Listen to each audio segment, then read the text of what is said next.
कोहरे से सिर्फ एक चीज सीखने को मिलती है कि जिंदगी में अगर दूर का दिखाई देना बंद हो जाए तो आप एक एक कदम चलते रहिए, रास्ता अपने आप मिलता जाएगा। नमस्कार, मेरा नाम अभ्या राय है और आप देख रहे हैं मोटिवेशनल जर्नी विद अभ्या। अगर आप इस चैनल पर नए हैं और आपने अभी तक मेरे चैनल को सब्सक्राइब नहीं किया है तो प्लीज इसे सब्सक्राइब कीजिए। ज्यादा से ज्यादा आप तक मेरी कहानियां पहुंचती रहेंगी। तो चलिए चलते हैं इस कहानी में। ये कहानी एक ऐसे राजा की है जो कि बहुत बड़े राज्य का मालिक था, पर उसने अपना राज्य कैसे खड़ा किया था वो मैटर करता है। उसने अपना राज्य अपने ही लोगों को लूट कर खड़ा किया और अपने ही लोगों को लूट कर उसने अपने तिजोरी भरी, अपना खजाना भरा और जितना भी धन लूटा हुआ आता वो उसे संचय करता जाता। एक समय उसके पास इतना धन हो गया, इतने जवाहरात हो गए, इतने हीरे हो गए कि उसके पास रखने के लिए जगह नहीं बची। तब उसने ये सोचा कि इन्हें छुपाने के लिए मैं एक जंगल में उसने एक जगह खोजी और उस जंगल के अंदर उसने एक खजाना बनाया और वहां पर जाकर उसने वो सारा धन और गाड़ दिया, जिसकी 2 ही चाबी उसने रखी, एक अपने पास और एक अपने विश्वास पात्र मंत्री के पास। बस ये 2 चाबियों के साथ वो अपने राज्य में रहता और खूब लोगों को लूटता, धोखा देता और धन संचय करता था। ऐसे करते करते बहुत समय बीत गया। एक दिन उसके दिमाग में आया कि क्यों ना मैं अपने खजाने को देखने जाऊं। वैसे तो वो बीच बीच में अपने मंत्री को अपने खजाने को देखने के लिए भेज दिया करता था और कहता था कि एक बार जाकर देखा सब सुरक्षित है या नहीं। मंत्री के पास दूसरी चाबी हुआ करती थी, वो जाकर देख आता था।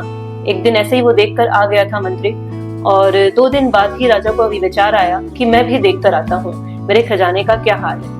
सुबह सुबह जब रात में उसे ऐसा लगा, सुबह जल्दी उठ के राजा चल दिया अपने खजाने की ओर और जंगल में जाते ही चाबी से अपना खजाने का दरवाजा खोला और जाकर अंदर मंत्र मुग्ध हो गया। जब उसने इतने हीरों के हार, इतना भला हुआ खजाना कोष सब देखा तो वो बड़ा ही प्रफुल्लित हो गया कि मैं तो दुनिया का साम्राज्य हूँ, सम्राट बन गया हूँ। अब मेरे पास जितना खजाना है उतना किसी के पास नहीं है और मैं ही अब दुनिया पर राज करने वाला हूँ और आने वाला समय सिर्फ मेरा ही है। मेरे जैसा तो धनवान कोई हो ही नहीं सकता। ये सब सोच के साथ वो बड़ा ही मंत्रमुग्ध हीरों के साथ खेलने लगा और उसके साथ समय बिताने लगा।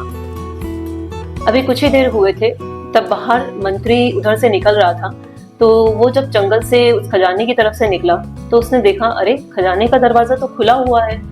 तब उसने सोचा हो सकता है कि मैं 2 दिन पहले आया था तब मेरे हाथ से खुला रह गया हो। तब उसने वहां पर जाकर ताला लगा दिया। अब ताला लगाकर मंत्री आ गया राज्य में और अंदर राजा जब उसका पेट भर गया खजाने के साथ खेलते खेलते, तब राजा ने सोचा कि अब मुझे राज्य में जाना चाहिए। तब वो बाहर निकलने लगा, तब उसने देखा दरवाजा तो बंद है और चाबी तो उसके पास है पर किसी काम की नहीं क्योंकि ताला तो बाहर से लगा है। अब वो खूब बजाया जाए दरवाजे को, काफी देर तक पीटता रहा दरवाजे को, कोई आके खोल दे, कभी कोई तो मदद मिल जाए मुझे, कोई तो मुझे इस दरवाजे का ताला खोल दे और कहीं से मेरी कोई पुकार सुन ले। ऐसे करते करते 2-4 घंटे हो गए। अब राजा अचेत अवस्था में आ गया, उसको पानी की बहुत ज्यादा प्यास लगने लगी। तब वो खजाने के पास गया, हीरों से बोला, क्या तुम मुझे एक घुट पानी दे सकती हो, क्या तुम मेरी मदद कर सकती हो, किसी तरह ये दरवाजा खुलवा दो, किसी तरह मेरे लिए मदद कर दो। कोई कुछ नहीं हुआ, कोई हलचल नहीं, कुछ नहीं। वो उसी स्थिति में पड़ा रहा और वो जब उसे बेहोश होने की हालत हो गई तब उसने पूरा एक तिजोरी खोली, उसमें से सारा हीरे सब बाहर निकाले और एक बिस्तर जैसा बिछाया और वहां पर जाकर बैठा और कुछ लिखना चाहता था वहां पर वहां पे उसके पास ना ही पेन था ना कॉपी। तब उसने एक आभूषण उठाया और अपनी उंगली पर चोट करके खून से उसने कुछ वहां पे लिख दिया। तब कुछ ही सांसें उसके पास बची थी और वो भी वहीं पर चली गई और वो अंदर ही मर गया। अब यहाँ राज्य में मंत्री अपने सैनिकों के साथ में राजा को ढूंढने निकला। कई जगह उसने ढूंढा, सब जगह ढूंढ कर 2-4 दिन बीत गए, ढूंढते रहे, राजा नहीं मिले। तो मंत्री को लगने लगा कि कहीं ऐसा तो नहीं कि राजा किसी शिकारी से शिकार हो गए हों, उनका पता नहीं चल रहा है। तो मंत्री सभी परेशान थे। तभी मंत्री के विचार में आया कि चलो राजा तो अब नहीं रहे, मैं थोड़ा खजाने में से कुछ धन ले लेता हूँ जिससे कि मुझे आगे चलाने के सब काम आएगा। तो वो गया खजाने के पास। उसने जब ताला खोला, जैसे कि उसके पास पहले चाबी थी, उसने ही ताला लगाया था। उसने जब ताला खोला और देखा राजा यहाँ पे पड़े हुए हैं और कुछ लिखा हुआ है। मंत्री ने अंदर जाकर देखा क्या लिखा हुआ था, उसने पढ़ने की कोशिश करी। तब उसने देखा राजा ने अपने खून से लिखा था, ये मेरे जीवन भर की कमाई है, मैंने लोगों को चीट करके इतना सब कुछ कमाया, पर जो चीज मैंने जीवन भर जिसके लिए मेहनत किया वो मुझे अंत समय एक घूंट पानी भी नहीं दे सकी, ना ही मुझे कुछ खाने को दे सकी। छोटी सी कहानी बहुत सारी चीजें सिखा। हम यहाँ पर ना तो कुछ लेकर आए थे और ना ही कुछ जाते समय लेकर जाएंगे। जो चलेगी हमारे साथ वो है दुआएं। ये जानते तो सभी हैं, पर फिर भी हम इतने मटेरियलिस्टिक हो चुके हैं कि हम सिर्फ अपने पैसों के पीछे भागते हैं, हम सिर्फ काम के पीछे भागते हैं और इन्वेस्टमेंट करते रहते हैं अपने ऊपर, अपने कपड़ों के ऊपर, तरह तरह की चीजों पर बहुत बड़ा इन्वेस्टमेंट करते रहते हैं। पर जहां हमें इन्वेस्ट करना चाहिए हम वही भूल जाते हैं।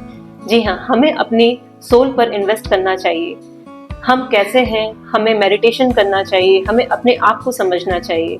यही हमारी पूंजी है और यही हमें जीवन में अच्छा जीवन दे सकती है। तो इसी कहानी के साथ मैं अभ्या राय मोटिवेशनल जर्नी के जरिए आपको बताना चाहती हूँ कि बांटनी है तो मुस्कान बांटिए। क्यों जिंदगी में हमें एक दूसरे को टेंशन देनी है, क्यों जिंदगी में एक दूसरे की टांग खींचनी है। बांटने वाली चीज तो मुस्कान ही है।